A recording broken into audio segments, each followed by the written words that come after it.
Trump did not stop Operation Freedom in the Strait of Hormuz because of negotiations. Trump was stopped by a Saudi veto, Riyadh refused to open its airspace and military bases to the American operation, and at 46 minutes past midnight, dozens of Israeli fighter jets were in the air heading to strike Iran when a call from the White House canceled the operation at the point of no return. Who actually controls the button that starts this war? Today, we reveal with evidence and numbers how Trump was cornered, how China played its hand perfectly, and how the Gulf states have begun quietly pushing back against American decisions. Let's start with the military reality on the ground. America and Israel launched intensive air campaigns across 12 days of initial conflict, followed by 39 days of sustained bombardment.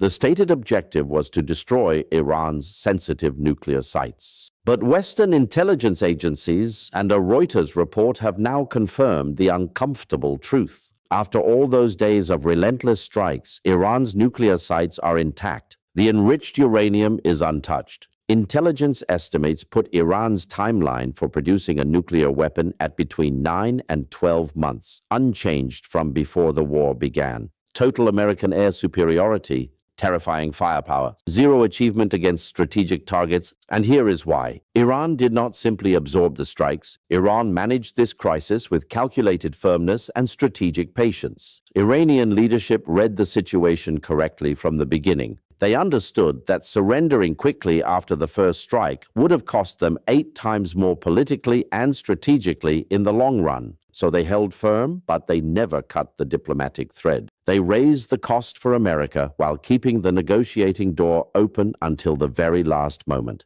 That is what brought Washington to the table. Now let's talk about the framework deal. Because Axios has published details of a one-page, 14-point agreement that American officials describe as the closest the two sides have come to a deal since the war began.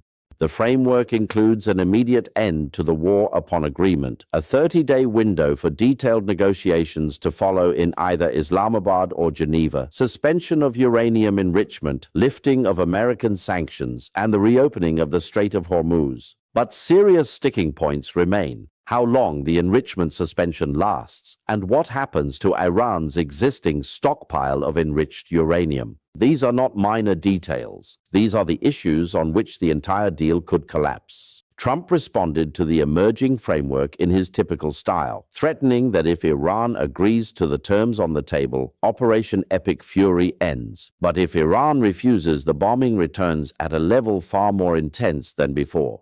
Iran's response was